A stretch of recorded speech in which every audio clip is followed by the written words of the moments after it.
C'est un esprit enveloppé par la chair, mais communiqué par l'esprit de Dieu. Alléluia. Je vais te dire, enfant de Dieu, qu'il y a une grâce qui peut te localiser ce soir. Et tout dépendra de la disponibilité de ton esprit. Dieu est disposé pour ceux qui sont disponibles. Alléluia. La puissance de Dieu est disposée pour tout celui qui est disponible.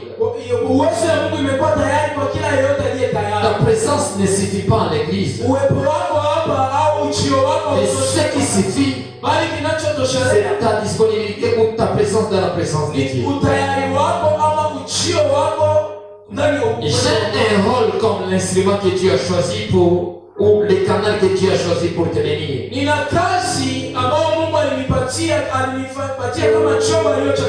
Mais celui qui est disposé à te bénir,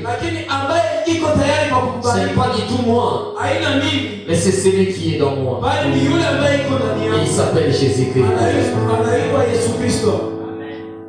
Alléluia. Nous sommes ici depuis ce programme de 21 jours. Nous sommes en deuxième semaine. Je sens que les gens étaient fatigués. Mais je sais bien que nous allons toujours chiter et achever le plan de Dieu. Et notre grand thème est intitulé Tout est autour du temps. Répète avec moi. Tout est autour du temps. La Bible qui est en train de nous dire ceci, qu'il y a un temps sur toutes choses. Il y a un temps pour toutes choses sur la terre. Il y a un temps même pour ce que tu attendais. Il y a un temps de naître. Il y a un temps de mourir. Il y a un temps d'échouer. Et il y a un temps de réussir. C'est pour cela, enfant de Dieu, ne s'ennuie pas de ta situation. Il y a un temps pour toi aussi. Alléluia.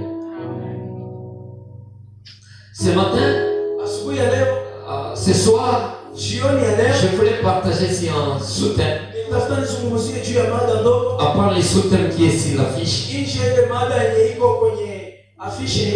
qui disait répands-toi, corrige et avance. Ou ressaisis-toi, corrige et avance. Pour dire quoi? Tu n'es pas là pour rester de là où tu es. Mais tu es appelé à se ressaisir et à corriger pour mieux faire, pour mieux avancer. Et que ça commence par toi. Mais dans ce soir, je vais parler ici en sous-thème qui est intitulé Quelle est ta taille? Par rapport à ce que tu demandes à Dieu. Quelle est ta taille? Par rapport à ce que tu cherches. Quel est ton niveau? Quelle est ta capacité par rapport à ce que tu voulais avoir? Quelle est ta maturité? Ou prouve ta maturité par rapport à ce que tu veux avoir. Quel est ton niveau? Quel est le niveau du cœur? Quel est le niveau de la réception et ce que tu voulais avoir? Quelle est la manière? Quel est le caractère tu voulais avoir, ce que tu voulais chercher et ce que tu cherches? Alléluia. Alléluia. Quelle est la taille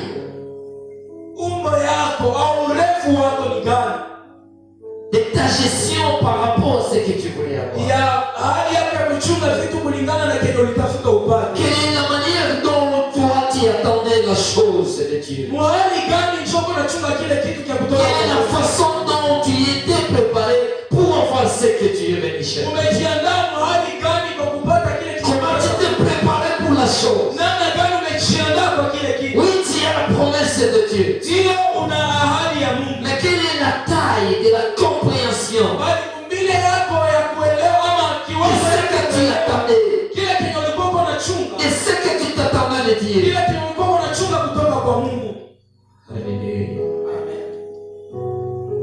Des fois, enfants de Dieu, nous cherchons tout de Dieu. Nous voulons la réussite. Nous voulons avoir des choses. Nous voulons aller loin. Nous voulons faire de grandes choses. Sans tenir compte de la taille. Sans tenir compte de la maturité qu'il devait avoir, qui doit supporter la chose.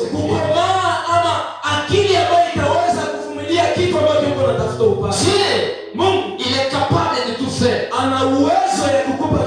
Mais tout aussi dépendra de toi.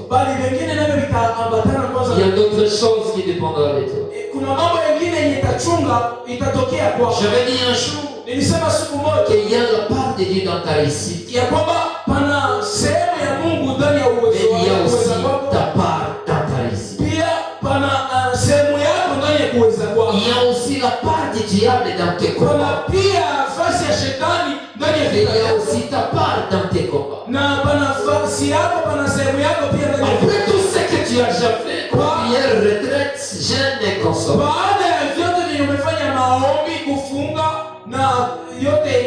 tes combats devaient déjà finir. Mais si ça résiste, il y a des choses qui résistent. Soit ce n'est plus Satan, ça peut être toi. Alléluia. Alléluia. Il y a des choses au fond de Dieu. Après l'exaucement, après la prière que tu avais faite, quand tu priais, tu avais demandé à Dieu, tu avais prié, tu avais donné des offrandes. Sinon, soit Dieu a déjà exaucé, soit c'est toi maintenant.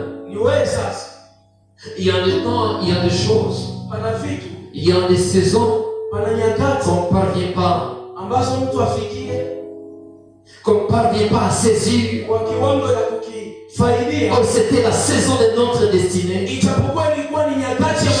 parce qu'on n'avait pas eu la chance d'investir dans nous-mêmes, de s'investir, d'investir des capacités, de s'investir spirituellement, de s'investir charnellement.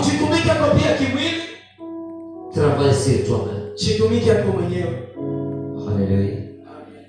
Que tu m'as mis enfant de Dieu, je sais bien que dans les jours qui nous restent, ce sont les guests, ce sont les visiteurs, ce sont les hommes de Dieu que Dieu va nous amener ici, qui vont passer sur cette chaîne. Et je vais te dire, enfant de Dieu, avant tout cela, avant de venir des hommes de Dieu, tu dois comprendre que tu es appelé à travailler sur toi-même. Alléluia. Il y a des choses, il y a des saisons, il y a des moments, il y a des périodes que Dieu réserve pour un moment, pour un temps donné. Mais tout dépendra aussi de toi. Dieu ne peut pas te bénir juste parce que tu es venu à l'église. Il y a d'autres bénédictions que Dieu te donnera parce que tu le mérites. Est-ce que tu mérites? Et ça, c'est surtout pour les enfants de Dieu. Et beaucoup d'enfants de Dieu se plaignent.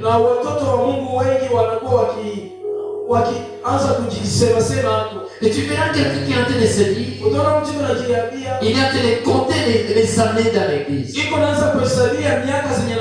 pendant tout le temps qu'il est à l'église, il n'a pas encore fait l'essentiel. Il n'a pas encore travaillé sur lui-même. Alléluia. L'avantage ou l'intérêt de Dieu sur toi, c'est de te voir au ciel. Les choses terrestres, ça n'intéresse pas trop Dieu. Tout ce que Dieu peut te donner, c'est au plaisir de la chair. Mais l'intérêt de la croyance en Jésus-Christ, ce n'est pas les fourceaux, ce n'est pas les maisons, ce n'est pas le véhicule, le voiture, mais l'intérêt de la vie et de la foi chrétienne. L'avantage de croire en Jésus-Christ, premièrement, c'est la vie éternelle. Alléluia. Donc, même si ça peut faciliter, si tu vois que ta pauvreté peut te faciliter à voir ou à entrer dans les royaumes, il te laissera pauvre mais pourvu qu'il y a ce que tu entres dans les vies. Donc tout ce que Dieu nous donne, tout ce que nous cherchons, en fait ce sont les récompenses. Ce sont les primes d'encouragement que Dieu nous donne juste parce que nous avons engagé notre vie avec lui. Alléluia. Deuxième des choses que tu vas comprendre, si cette parenthèse, tu dois comprendre qu'un enfant de Dieu, que les choses de Dieu, ou la foi chrétienne, la vie en Jésus-Christ, ou les salis, c'est une charge. Alléluia. Et que nous sommes appelés à travailler sur ça. Qu'on ne doit pas abandonner des choses. On ne doit pas laisser les choses. C'est pas me dire que je n'ai pas de désir. J'ai des désirs aussi. Je peux avoir l'envie de prendre de la boisson. Si je prends une bouteille de la bière, c'est avec ce mal encapsulateur et puis je peux prendre. Alléluia. Je peux prendre des pizzas et puis ça passe. Je peux me sentir aussi à l'aise comme tout le monde. Mais c'est à cause de la charge du salut. On a accepté d'abandonner tout cela. Juste pour l'intérêt de la vie éternelle. Alléluia. N'abandonne pas parce que dans ta vie. N'abandonne pas seulement parce qu'on a dit à l'église. Mais abandonne ça à cause de la charge du salut. Connecte-toi, prie Dieu, sers Dieu. Nous servons Dieu. C'est pas parce qu'on n'a pas à faire. On vient à l'église, c'est pas parce que nous n'avons pas à faire. Mais nous sommes à l'église, c'est juste à cause de la charge. Nous sommes venus équipés, arrêtés notre engagement avec les Seigneurs. Pourquoi on a bien kufanya? Dieu a d'autres choses à faire. Hatufikake kukanisa. On ne vient pas à l'église. Jua tuna vya kufanya. Parce qu'on n'a pas à faire. Mais tunakuja tu tukirarose. Et nous venons juste pour arroser. Engagement yetu. Notre engagement avec Dieu. Shalom. Il y a quelqu'un qui est quelque part. Soit tu es là où il est. Soit il est au lit. Soit il ne fait rien. Soit il est en train de déambuler. Mais toi tu es venu. Bien-aimé dans le Seigneur. Ne venez pas du tout. Juste pour le miracle. Ne venez pas du tout. Juste pour la prophétie. Mais arrose ton engagement. Tu dois embellir la charge de ton engagement. Juste l'intérêt de la vie éternelle. À part le travail que je cherche. Mais Jésus-Christ. Si tu viens aujourd'hui, trouve-moi dans ta présence.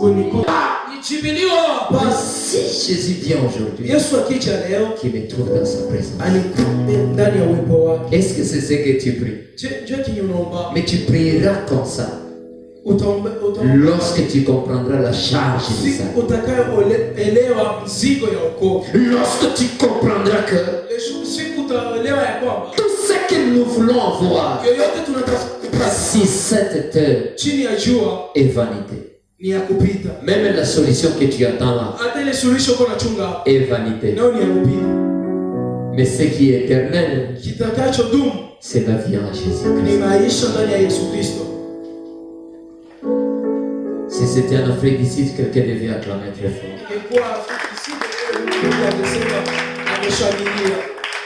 C'est pour cela, le sujet que je voulais décortiquer est intitulé « Quelle est ta taille par rapport à ce que tu cherches? Quel est le niveau de ta maturité par rapport à ce que tu voulais avoir? Quelle est la taille de ta compréhension dans les choses de Dieu? Quelle est ta taille par rapport à ce que tu veux que Dieu te donne? Des fois nous cherchons des choses. Parfois nous demandons que Dieu nous donne c'est que même on ne méritait pas. Même nous pouvons soit nous retrouver tous ici dans l'église, dans les choses de Dieu, et nous n'avons pas la charge des choses de Dieu. Quelle est la taille de ta foi pour recevoir la puissance de Dieu? Quelle est la taille de ton intimité avec Dieu pour recevoir les bagages de Dieu? Et parfois nous aimons servir Dieu et nous n'avons pas, elles ne sont pas disponibles pour recevoir les choses de Dieu. Servir Dieu. Si tu veux servir Dieu, accepte les disciplines de Dieu. De foi, enfant de Dieu, nous voulons avoir des bénédictions qui ne correspondent pas à ce que nous sommes. Toute bénédiction que tu chercheras en étant immature, ça pèsera sur toi. Toute solution que tu chercheras en étant immature, ça pèsera sur toi. Vaut mieux de changer ta prière. Parfois, enfant de Dieu, même les prophètes prophétisent. Ce que les prophètes prophétisent n'est pas du tout ce que Dieu voulait de toi. Ce que le prophète peut prophétiser, c'est ce que Dieu a montré.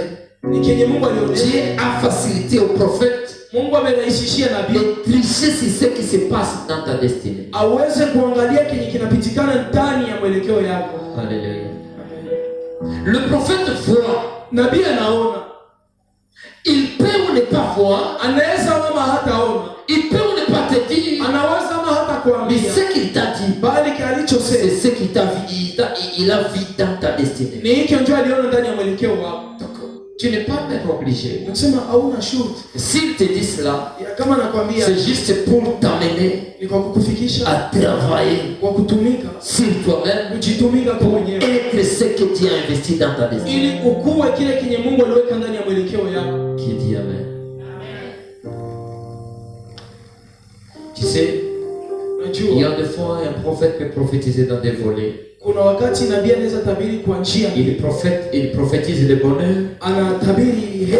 et il prophétise les combats. Et quand il prophétise le bonheur, parfois nous aimons plus quand on prophétise le bonheur. Tu seras, tu iras, tu auras. ça passera par quel canal? Qui aura ce que le prophète a prophétisé? Quelle capacité que tu as pour avoir cela? C'est dans ton étoile, mais oui. Mais avec quelle compétence?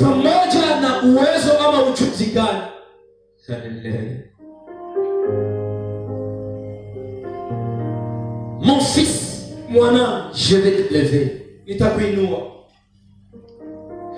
tu n'as pas le vrai sens d'un responsable. Mon fils, je vais te faire ça et ça. Des fois, la grâce nous donne des choses.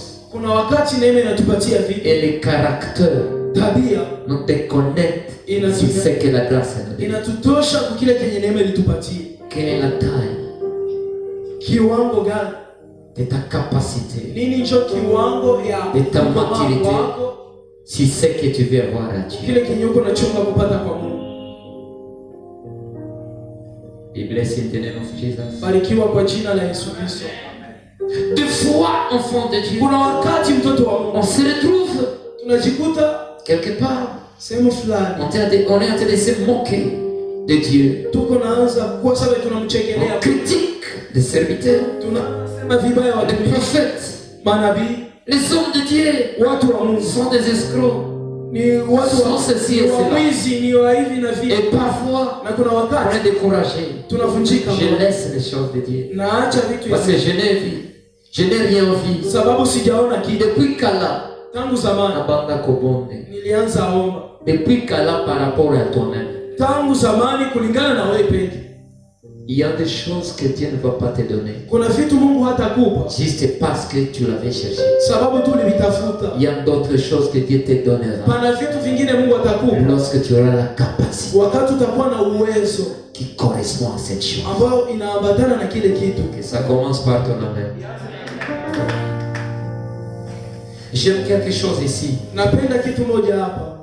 La Bible nous parle, c'est que nous venons de lire là-bas. C'était l'histoire des Zachée. Zachée. Voilà les qualités que la Bible est en train de nous définir. Qu'il était un homme riche. Donc il ne manquait rien. Un homme riche. Donc il devait toujours s'acheter tout. Et la richesse n'achète pas les salis. L'argent ne peut pas t'acheter les salis. Mais nous tous, nous avons été rachetés par le sang de Jésus. Alléluia. Il était riche. Ah, j'aime ça. Il était un chef de publicain. Alléluia. Donc, à part sa richesse, il était engagé. Il était agent de l'État. Donc, quelque part, il se suffisait. Bien-aimé dans le Seigneur, il y a quelque chose que tu manques. Alléluia. Des fois, beaucoup d'enfants de Dieu, ils se basent au miracle que de voir celui qui fait le miracle. Tu sais une chose, enfant de Dieu, il suffit seulement de voir Jésus-Christ en permanence. Alléluia. Et tu auras tout ce que tu cherches sans effort. Qui croit cela? Alléluia. Des fois, nous sommes dans la confusion. Tu peux te retrouver dans l'église en sachant que tu es dans la présence de Dieu.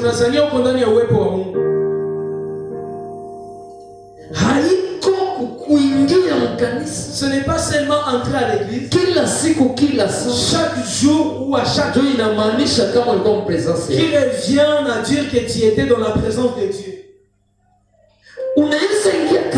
Tu peux entrer à l'église, le pasteur t'a dit, mais Dieu ne t'a pas remarqué. Nous entrons à l'église, nous sommes venus chercher convaincre à convaincre quelqu'un. Nous sommes venus juste à convaincre pour convaincre seulement Dieu seul. Lorsque je me présente, il faut que je me rassure. À part le pasteur, à part le pasteur, à part d'autres chrétiens, à part que peut-être mes voisins sachent que je suis en train de prier. Est-ce que Mungu ameniona? Est-ce que Dieu aussi m'a vu? Est-ce que Mungu amejua kanilio? Est-ce que Dieu a remarqué? Est-ce que Dieu a remarqué ma présence? Quelle est la taille de ton spirituel ndani ya maisha yake ya kiroho pour avoir ce que tu cherches? Kwa kupata kile kenye unatafuta. Dis-moi comment tu te rencontres avec Jésus. Niambie namna gani unakutanana na Yesu. Je te dirai de quelle relation que tu devais avoir avec Jésus. Nitakwambia uhusiano gani ungepasha kuwa nao na Yesu Kristo. Alléluia. Dis-moi de quelle manière que tu te rencontres avec Jésus. Niambie unakutanana na Yesu namna gani. Je te dirai de quelle dimension que tu devais avoir maintenant. Nitakwambia kiwango gani ambacho ungepasha kuwa pamoja na Yesu. Wakati ulikutana Yesu ulikosa mwanamkera kama ndazi. Lorsque tu t'es rencontré avec Jésus, il n'y avait pas de sérieuxité. Hautajuaka umuhimu wa Yesu. Tu ne sauras vraiment pas l'importance de Jésus-Christ dans ta vie. Inasema ya kwamba, la Bible dit ceci. Alléluia. Premièrement le royaume. Et toute autre chose. J'ai compris une chose en kumbe mahitaji. Ukifuata hii verset ya Matthieu chapitre 6 verset 33. Si tu commences sur 3, c'est 30. Tu vas comprendre que enfant de Dieu. Nous ne sommes pas appelés à prier pour nos requêtes. Mais tuko appelés à développer plus d'intimité yetu na Mungu. Mais nous sommes vraiment appelés à développer une relation yako. Ta relation là na Mungu avec Dieu. Ayo peki. C'est cette relation itashauria mahitaji yako. Qui va conseiller à tes requêtes de plus tu es dans la profondeur avec le Seigneur, plus tu développes ta relation avec le Seigneur, plus le trône de Dieu sera disposé à ta faveur. Alléluia. Alléluia. J'aime quelque chose ici, enfant de Dieu. Et je vais te dire ça. Nous ne sommes pas appelés à être emportés par les désirs de la chair. Je n'ai pas vu ça. Je n'ai pas ça. Pourquoi ça? Dieu n'existe pas. Enfant de Dieu. Kama wewe Mungu yakujibia. Si peut-être toi Dieu n'était pas Mungu alisajibia. Il y a quelqu'un qui a déjà vu l'exaucement de Dieu. Kama wewe hauyaona. C'est-à-dire que si tu n'as pas vu, il y a celle-là qui inawezekana kuke uliona. Peut-être toi aussi il y a quelque chose que tu as déjà vu. Manière ya Mungu. Niveau ya Mungu mwewe. Mais le niveau haikupermettre de reconnaître kama venye huko mpaka sasa ni Mungu. Ne te permet même pas de reconnaître que ce que tu es même à l'instant c'est. Mais si tu devais savoir. Mais ungenijua que ce qui était passé l'autre fois c'était Dieu. Kilipitaka siku nyingine ilikuwa Mungu. Tu devais considérer que tout ce que tu as c'est lui. Ungeanza samini na kusema ya kwamba yote kenye uko. Tout ce que je suis. Yote kenye niko. C'est Jésus. Yesu Kristo. Tout ce que j'ai. Chochote niko nacho. Même sans ce que je voulais avoir aussi. Hata nje ya kile kenye nilitaka nipate. Seulement ce que je suis. Kile tu kenye niko. Jusqu'à ce jour. Mpaka leo. C'est Dieu. Ni Mungu.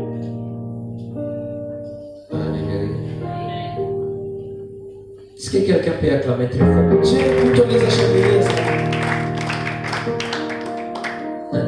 J'aime quelque chose ici. Et ça va te bénir. Je vais te dire, enfant de Dieu. Sachez, la Bible le dit ceci.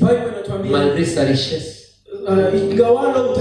malgré son poste, il avait l'envie. Il voulait savoir qui était Jésus. Tu ne verras jamais la puissance de Dieu. Tu ne vivras pas la marque de Jésus tant que tu ne voulais pas découvrir kabla haujatafuta kwanza kuelewa ce qui fait la personne de Jésus. Kristo ni nani? Qui est Jésus dans ta vie? Kristo ni nani ndani Il a yako? quel rôle dans ta vie? Anakuwa na kazi gani kwa maisha yako? Alléluia. Il a quelle place dans ta vie? Anakuwa nafasi gani ndani ya maisha yako? Shalom. Il y a des combats enfants de Dieu. Pana vita. Il y a des choses qu'on fait. Pana vitu ambavyo tunafanya. C'est pas parce qu'on devait le faire. Haina kwa sababu tungeweza C'est parce kufanya. que tu as Dieu au monde. C'est parce que nous n'avons pas encore découvert. Ah oui, qui est Dieu. tu Tu n'as pas encore découvert qui est Dieu dans ta vie. Tu n'as pas encore donné à Dieu sa place dans ta vie. Toute la nuit nous avons péché sans. Usiku wote mzima tumeomba Pierre, kupata kitu Petro. attends kupata kitu. Même si vous n'avez rien. Acha niingie mubato ya mtoto Laisse-moi yako. seulement me Na usogeze. et que vous puissiez avancer. Obéis d'abord. Itika kubali kwanza. Le manque c'est après. Ile kukosa ni baada. Obéis que Jésus entre. Kubali kwanza Yesu. Dispose d'abord Weka kwanza tayari ton esprit roho yako en faveur de Dieu. kwa faida ya Mungu. Dispose-toi. Jiweke kwanza En faveur de Dieu. kwa faida ya Mungu. Priorise-toi. Weka kwanza mambo ya Mungu. Priorise les choses de Dieu Weka d'abord. kwanza mambo ya Mungu mbele. Et il va te prioriser. Naye atakufanya wa mbele. Naona mtu kwa kanisa kuambia, Tu vas voir quelqu'un qui est à l'église en train de prier. na kuna mwingine naomba saa vile ni droit. Mais il y a quelqu'un qui prie comme si c'était son droit. Mais tu es en train de prier, tu es en train d'insister sur quelqu'un qui n'est pas dans toi. Uko natazana kwa mtu mwenye haiko ndani yako. Tu as quelle relation avec Dieu? Uko na uhusiano gani pamoja na Mungu? Pour insister, pour demander qu'il t'exauce et Ukazane na umshurutishe akujibie. clandestinement. Kwa uficho. Tu es en train de prier, tu es en train de chercher les choses de Dieu Uko natafuta vitu vya Mungu clandestinement. kwa uficho. Uko natafuta Mungu akutendee. Tu es en train de chercher à ce que Dieu fasse quelque chose. Unatafuta gouvernement. Tu es en train de chercher un gouvernement. Ikupatie promotion, ikupatie grade. Qu'on te donne peut-être une grade. Na uko rebelle.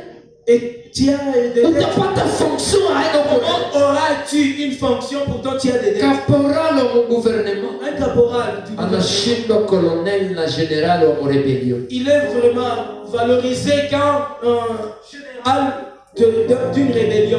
Alléluia. Kuna vitu vingine. Il y a d'autres choses.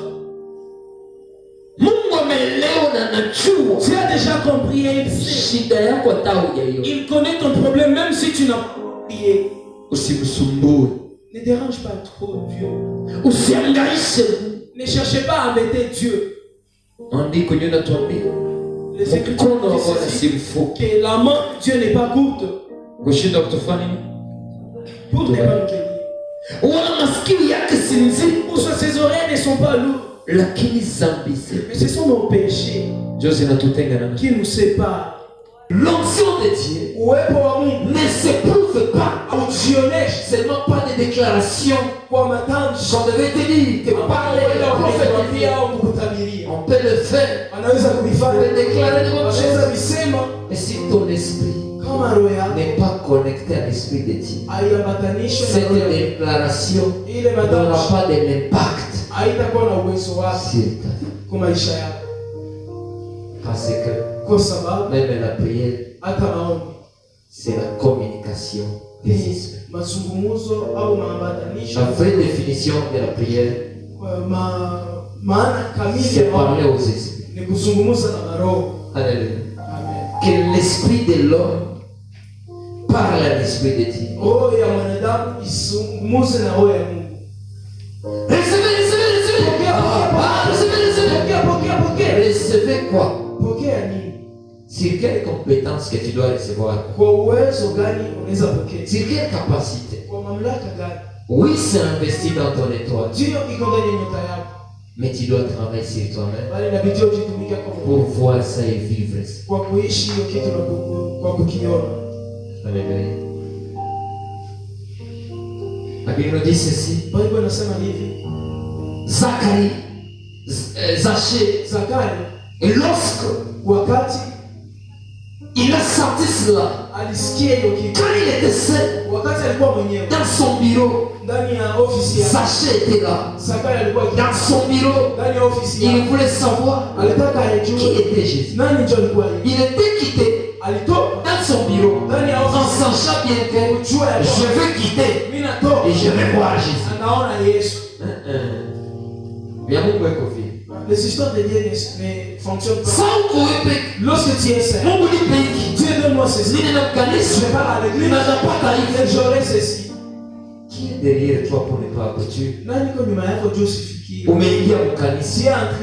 Mbona haupati leo ukatafuta? Mais tu n'as pas encore trouvé ce que tu mbona hauko wewe nakutabilia? Tu n'es pas ce qu'on a toujours l'habitude de prophétiser ta taille. Jua kwanza kiwango yako. Lorsque tu vas wakati uta comprendre que tu as l'envie, tu as les soucis, mais tu as les coups de taille. Je veux voir qui était Jésus. Je veux voir qui est Jésus. Mais je suis de coups de taille. Tu chercheras les sycomores. Alléluia. Les sycomores n'ont pas de rôle pour les élancer. Et tu vas te dire non. Tout le monde est dans la foule, il hâte pour voir Jésus. Shida yako ndio shida mwingine. Ton problème n'est pas le problème. Kama mwingine amerudisha uhusiano wake na Mungu, wewe usiharibishe. Vraiment détruit sa relation avec Dieu. Maisha yako yako maisha yake. Ta vie n'est pas ça. Tunaweza changia damu moja. Nous pouvons avoir les mêmes sangs. Lakini hapana manyota. Mais nous n'avons pas les mêmes étoiles. Uko obligé. Nous sommes obligés. Utafute mwenye anapanaka yenye uko na gari. Tu es obligé de chercher celui na ule mwenye anapanaka. Ule mwalipatia mwingine ukiwa naye na utapata. Si tu es avec lui, il te donnera aussi. Ne sois pas pressé. Tu n'es pas en compétition avec elle. Tu as la paix au Dieu qui a exaucé les autres. Tu as la paix à ce Dieu qui avait fait l'autre fois.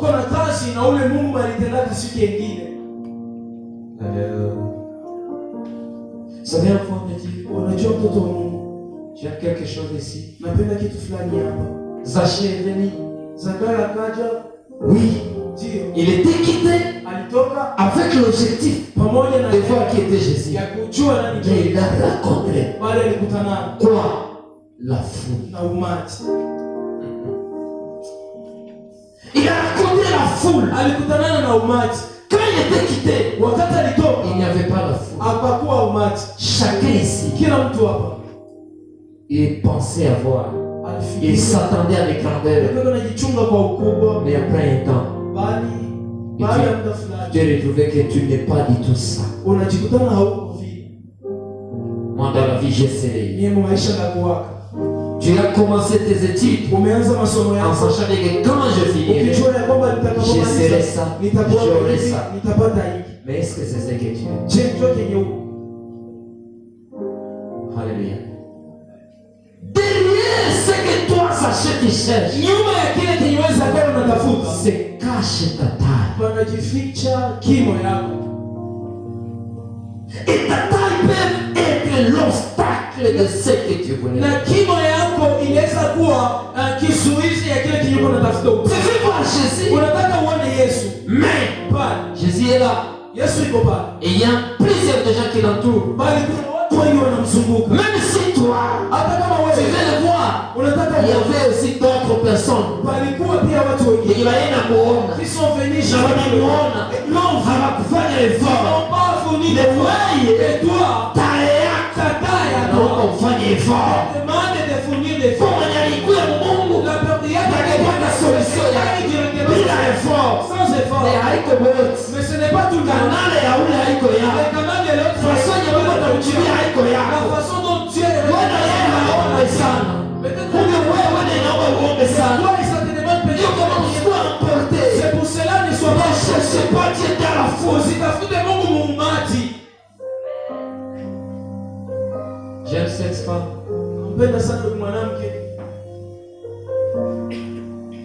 Qui était tombée malade pendant 12 ans.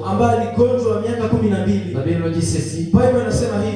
Elle avait dépensé tout ce qu'elle avait. Plusieurs médecins. Mais un jour, elle a compris que même si j'ai tout dépensé, elle a compris sa taille. Elle a compris sa situation. Elle a compris combien de fois que ce qui n'a pas été facile,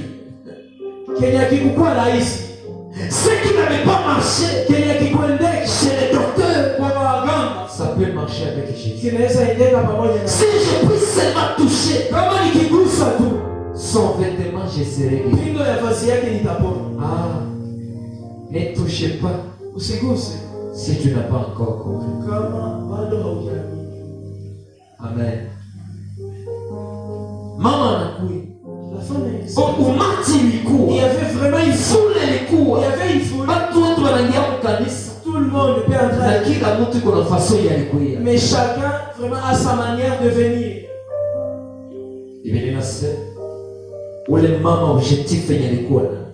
La Bible dit que l'objectif de cette elle a gardé sa taille. Son problème. Il fallait qu'elle touche le pont de la robe de Jésus. Il y a dépassé foule. Il a fallu d'abord qu'elle dépasse la foule. Il y a d'autres choses bien aimées. Aussi longtemps que tu es seulement en train de regarder les choses, tu prends les choses de Dieu ordinaires, tu ne verras pas les histoires de Dieu n'est pas dans la forme, mais Dieu est dans la profondeur. Maman la femme s'est présentée. Tu t'imagines, miaka 12. Imagine un peu, elle est en train de sana ingia. Salere kwanza iko. Lorsqu'elle est là, ni mwili ya ugonjwa. Vraiment un corps haezi supporter. Qui ne peut pas supporter. Mais qui supporter. Mais il a supporté. Pour Adam. Sana pita. Lorsqu'elle passait. Plus na chaleur. Plus avec les chaleurs. Problème yake inanuka. Son problème santé. Ukifuata vile watu wanasema. Tu regardais vraiment ce que les gens hautafikia kalengo yako. Tu n'arriveras pas à ton objectif. Nature ya dunia ni kuongea. Dans la nature des humains, c'est pas hapo Mungu ataruhusu dunia waongee. Il y a un moment où Dieu permettra ce que le monde parle. Kesho ushuhudie kinyo wataamini. Demain tu témoignes quelque chose qu'ils vont croire aussi. Ça commence par ton âme. Inaanza na nina yako. Quelle est ta taille? Umbile yako ni gani au kimo yako ni gani? Biblia inaniambia. La Bible me dit ceci. Ah, j'aime ça. Biblia inaniambia. La Bible me dit. Yesu akisema kuna mtu ananigusa. Jésus a dit, il y a quelqu'un qui m'a touché. Petro anasema. Pierre a dit. Yesu. Jésus. Hata wewe peke. Regarde-toi. Wao watu yote. Dans tout ça. Unaweza sema kuna mtu anakugusa. Est-ce que vraiment tu peux nous dire qu'il y a quelqu'un qui t'a touché? Bien aimé. Pedro. Kuna watu wanaweza papasa Yesu na kumgusa. Il y a des gens qui peuvent palper Jésus mais ils ne l'ont pas touché. Nous sommes appelés. Tumeitwa à faire sentir Jésus. Kumsikilisha Yesu. On l'avait touché. Ya kwamba tumemgusa. Il faut que Jésus le sente. Il faut que Jésus sente. Il a dit Yesu avait touché. Ya kwamba ta prière l'avait touché. Ya kwamba maombi yako imemgusa. Hapana papasa. Ne palpez pas Jésus. Gusa Yesu. Touche Jésus. Donc il gusa. Et si tu l'as touché, à ta sentir. Il sentit. N'a que sentir. Et s'il sent, à t'agir. Et il va agir. Ta prière doit toucher. Maombi yako inabidi ton adoration doit toucher. Maabudu yako imguse. Ta louange doit toucher. Ta sanctification doit toucher. Utakaso wako inabidi umguse. Hapana ile mautakaso yako. Pas avec des sanctifications là qui ne sont pas. C'est comme une récitation. Inakosa Mungu alisema kwa kiburi. Mungu alisema kwa kazalao. Mungu alisema kwa katenda. Mungu alisema kwa uongo. Mungu alisema non. C'est pas ça. C'est pas c'est pas ça. Vaut mieux système. Ce serait mieux que tu t'étais. Kama uyakuwa tayari kutubu msitu. Si tu n'es pas encore prêt à te repentir, vaut mieux que tu te repentes. Bakia kwanja. Que tu restes seulement comme ça.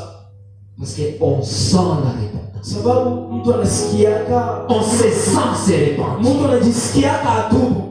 Et tu te sens l'esprit du brisement. Unasikia roho hivi na ya roho. Tu te sens que tu es mal à l'aise. Unajisikia una amani parce que tu l'avais fait. Sababu ulifanya hivi. Et tout cela, c'est lorsque tu seras chargé du sac. Est-ce que quel est le niveau de ta relation avec Dieu? Kiwango ya uhusiano wako na Mungu ni gani? Tu veux pour que tu sois ce que tu voulais. Ili uwe kile kinyo ulikuwa unataka uwe. Acclamons très fort.